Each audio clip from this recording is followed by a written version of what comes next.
তো সেই জন্য খেলাধুলাকে আমরা হা বলি। আর যারা এই যে মাদক, এই মাদককে বলবো না, আমরা মাদকের সাথে কোনো আপোষ না।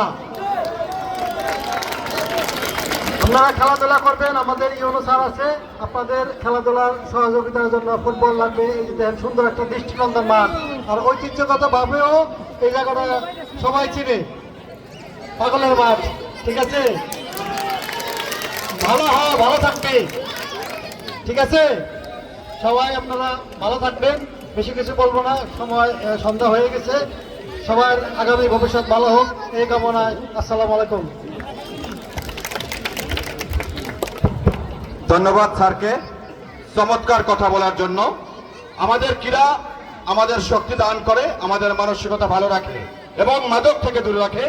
আমিও স্যারের সাথে আপনাদের একই সুরে বলবো, আপনারা মাদক থেকে দূরে থাকবেন। এখন আপনাদের সামনে উপদেশমূলক কথা বলবেন জনাব মাহফুজুল হক, উপজেলা নির্বাহী অফিসার রাজট। স্যারকে উপদেশমূলক বক্তব্য রাখার জন্য আমি সবিনয় অনুরোধ জানাচ্ছি। আসসালামু আলাইকুম, নমস্কার। আসলে আমার কোনো উপদেশমূলক বক্তব্য নয়। আজকের এই আয়োজনে যারা জড়িত ছিলেন এই এত সুন্দর একটা আয়োজনের জন্য আয়োজককারী সকলের প্রতি আসলে আমার উপজেলা প্রশাসনকে আন্তরিকভাবে ধন্যবাদ জ্ঞাপন করছি। আর এছাড়া আজকে যারা বিজয়ী দল এবং বিজিত দল, দুই দলের জন্য আমার উপজেলা প্রশাসনের পক্ষ থেকে দুটো ফুটবল উপহার দেবো আশা করতেছি। আপনারা আমার শহর থেকে ফুটবল নিয়ে আসবেন। সবাই ভালো থাকবেন, সবার সুস্বাস্থ্য কামনা করি। ধন্যবাদ সবাই।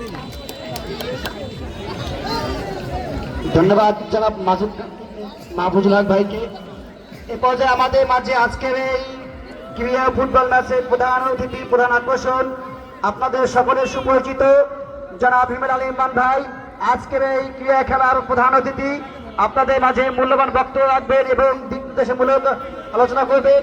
ভাইকে তার মূল্যবান বক্তব্য রাখার জন্য বিনীতভাবে অনুরোধ করছি। সবাইকে আমার ব্যক্তিগত পক্ষ থেকে নমস্কার।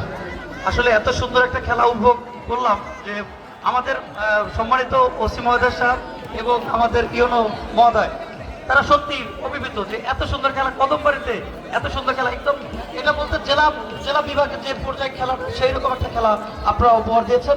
এজন্য আপনাদের সবাইকে আমার ব্যক্তিগত পক্ষ থেকে বাংলাদেশ জাতীয়তাবাদী ছাত্র দলের কেন্দ্রীয় সংসদের পক্ষ থেকে বিপ্লবী সালাম ও অভিনন্দন। সংগ্রামীর সাথেও সকল সহযোদ্ধাগণ, আপনাদের যে কোনো খেলা, যে কোনো বিষয় আমাদের অবগত করবেন, আমাদের অবস্থা থেকে সর্বোচ্চ সহযোগী থাকবে। আজকে কথা বেরোলাম না, আগামীতে এর চেয়ে তো ভালো খেলা উপহার দেবেন সেই প্রত্যাশা রেখে আমি আমার সংক্ষিপ্ত বক্তব্য এখানে শেষ করছি। বাংলাদেশ জিন্দাবাদ, শহীদ জিয়া অমর হোক।